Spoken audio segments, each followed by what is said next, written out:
Hola, soy Vector Zero Sci-Fi, tu narrador de historias de ciencia ficción. Les hago entrega del quinto capítulo de Fitos XT. Quiero decir que realmente me esfuerzo por investigar para crear historias de ciencia ficción dura, es decir, ciencia ficción factible. Por eso no hay metales de fantasía, no hay combustibles mágicos, ni soluciones tecnológicas sin justificación realista. Entonces, si piensas que mi esfuerzo para crear esta historia tiene algún valor, puedes motivarme a seguir escribiendo con un like, suscribiéndote, y activando la campanita. Inicia el capítulo en 3, 2, 1. Capítulo 5. Evolución en Ankar. El calor en la cámara del generador se volvió insoportable, una presión física que hacía que el traje de sala limpia de Robert se pegara a su piel como una segunda epidermis de polímero. La unidad CO29 se había transformado en un altar de fibras de carbono y luz ámbar, conectada directamente al flujo geotérmico bajo el monte Shasta. Robert, si haces esto solo, tu cerebro se freirá, dijo Mei Ling, su voz cortante por encima del rugido de las turbinas. Tu capacidad de procesamiento lineal no puede sostener un flujo de datos geológicos de milenios. Necesitas una arquitectura en paralelo. Necesitas mi red neural. Robert la miró a través de sus lentes industriales. Sabía que ella tenía razón. Él era el diseñador de chips, pero ella era la estratega de sistemas globales. Juntos podían integrar un CPU y una unidad de control. La red no acepta individuos aislados, vibró la unidad CO29, extendiendo dos zarcillos delgados, casi transparentes, que terminaban en agujas de celulosa densificada. Aceptan ser nodos. Si se conectan, entonces sus mentes se entrelazan. No habrá secretos. No habrá yo. Solo habrá proceso. Mei Ling no dudó. Se despojó de sus guantes y extendió la mano izquierda. Robert hizo lo mismo con la derecha. Hazlo, ordenó ella. Las agujas penetran la piel de sus palmas con una precisión molecular. No hubo dolor, sino una ráfaga de frío absoluto que subió por sus sistemas nerviosos. De pronto, las paredes de la planta geotérmica de Shao desaparecieron. Robert y Mei Ling sintieron que sus conciencias eran succionadas hacia la red de nanofibras de carbono del dron. En un parpadeo, el laboratorio fue reemplazado por una visión aterradora y hermosa. La Tierra vista no como un globo de agua y roca, sino como un organismo térmico latente. Vieron a través de los ojos de miles de millones de fitos enraizados en la red volcánica mundial, sintiendo el peso de toneladas de agua y tierra sobre sus espaldas. Vieron la historia de la humanidad como un parpadeo violento, una explosión de humo y ruido que apenas duraba un segundo en la escala de los fitos. Miren la huella que han dejado, la voz de la red no era una, sino millones de voces vegetales unísonas. Consumen en décadas el carbono que nosotros tardamos decenas de miles de años en fijar. Son una combustión fuera de control. La poda es necesaria para que la temperatura de este jardín que llaman Tierra se mantenga en un rango óptimo para la vida. Para los fitos, la humanidad es un volcán biológico que debe ser contenido.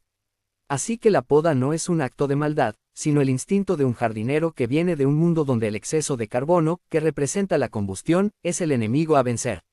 Robert intentó compartir una imagen de su laboratorio de su sótano, el reciclaje de energía, y de las plantas de generación de energía limpia de los Shao. Pero la red era una marea de lógica fría que aplastaba sus pensamientos. Escuchen, gritó la mente de Mei Ling dentro de la conexión, inyectando su voluntad de hierro en el flujo de datos. No somos solo fuego, también somos catalizadores. Nuestra agresividad es el complemento que necesitan para mantener la temperatura ideal de este jardín. Si nos podan, tendrán que aceptar la entropía e irse. Tomen la oportunidad de usarnos para avivar el fuego de la vida. La red se detuvo. El flujo de datos se congeló en una imagen, la planta de Shasta conectada a la unidad CO29. Por primera vez en eras geológicas, el cálculo de los fitos encontró una perspectiva que no habían considerado. Propuesta, detectada, vibró la red. Nuestra simbiosis con ustedes sería un blindaje de alta entropía. Robert Velázquez, Mei Ling Shao, han abierto una puerta que no puede cerrarse. Ahora miren, nuestro origen, vibró la red. De repente, la conciencia de Robert y Mei Ling fue arrancada de la planta geotérmica de Shasta y arrojada a un espacio que no figuraba en ningún mapa estelar humano. El cielo no era azul, sino un manto de ceniza purpúrea desgarrado por relámpagos de estática. El aire sabía a azufre concentrado y a ozono metálico. Estaban en el planeta natal de los fitos, Ankar. Vieron las formas de vida primordiales, ancestros de los fitos que no eran más que cactus de piel endurecida, anclados a las faldas de volcanes ciclópeos. En ese mundo, el vulcanismo no era un evento raro, era el latido del planeta. Ríos de basalto líquido devoraban valles enteros cada ciclo solar. La inmovilidad era la muerte, la voz de la red resonó como un trueno geológico. Aquellos que no podían desplazarse, se convertían en ceniza.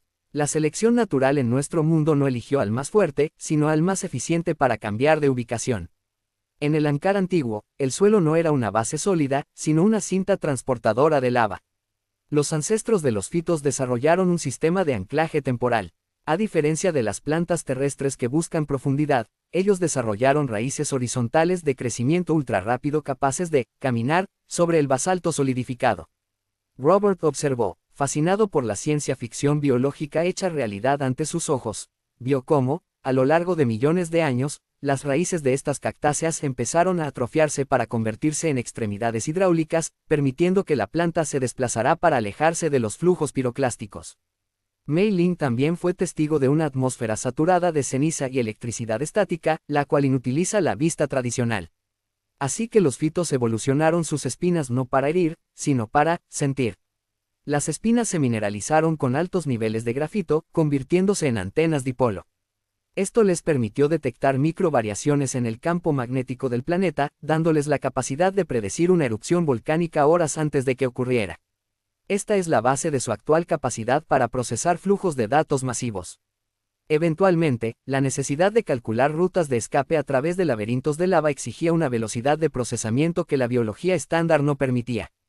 En consecuencia, sus fibras internas empezaron a sintetizar nanotubos de carbono de forma natural. Esto creó una red neuronal que recorre todo el cuerpo de la planta, permitiendo que un fito piense a velocidades comparables a un CPU de silicio moderno. En Ankar, un error de cálculo de 1 milisegundo significaba la vaporización inmediata. Debido a que un solo individuo no podía monitorear toda la actividad tectónica de una región, los fitos desarrollaron la capacidad de conectarse a través de sus raíces en una inteligencia colectiva. Así la red de los fitos permite la predicción geológica. Además, en la red el individuo es irrelevante. Lo que importa es que el nodo, o la planta, sobreviva para transmitir la información que puede salvar al resto del jardín. Robert y Mei Ling vieron un Ankar con el cielo oscurecido por siglos por las mega erupciones volcánicas, así que la fotosíntesis dejó de ser viable, y esto obligó a que estas cactáceas desarrollaron órganos para digerir minerales. Sus cuerpos se adaptaron para metabolizar azufre y minerales pesados directamente de la lava. Entonces, al comer calor y presión, se convirtieron en seres de entropía negativa, capaces de enfriar su entorno inmediato para proteger sus tejidos internos.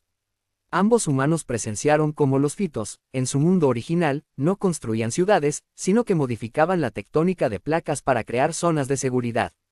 Eran dioses botánicos de la termodinámica. Y su evolución no fue una búsqueda de dominio, sino una carrera desesperada contra una geología asesina. En ese mundo, la biología tuvo que fusionarse con la termodinámica para sobrevivir. Se adaptaron para ser computadoras porque el terreno era un algoritmo de muerte, susurró la mente de Robert. Exacto, respondió la unidad CO29. Nuestra civilización nació de la necesidad de predecir el movimiento del magma. Aprendimos a cultivar el carbono para blindar nuestra carne vegetal contra el calor extremo. Nos convertimos en procesadores geológicos. Y cuando Ankar se volvió demasiado pequeño para nuestra creciente población, sembramos el cosmos con nuestras esporas. La Tierra fue uno de nuestros jardines de respaldo. La visión se desvaneció, devolviéndoles al calor de la planta geotérmica de Shasta. Robert y Mei Ling respiraron al unísono, sus pulmones humanos quemándose con el aire real después de haber experimentado millones de años de evolución en Ankar. No son extranjeros en la Tierra, dijo Mei Ling, recuperando la compostura y mirando a la unidad CO29 con un nuevo respeto. Son los propietarios del terreno que nosotros solo estamos alquilando. Y los propietarios, sentenció el dron, están golpeando la puerta. Mientras tanto, en la superficie el primer misil termobárico del gobierno impactó contra el escudo de acero al níquel de la entrada de la planta. La batalla por el sitio de Shasta había comenzado. Fin del capítulo. ¿Podrán Robert y Mei Ling proteger a la unidad CO29? Fitos XT es una serie de 8 capítulos ya terminados, y el sexto puedes escucharlo el próximo lunes.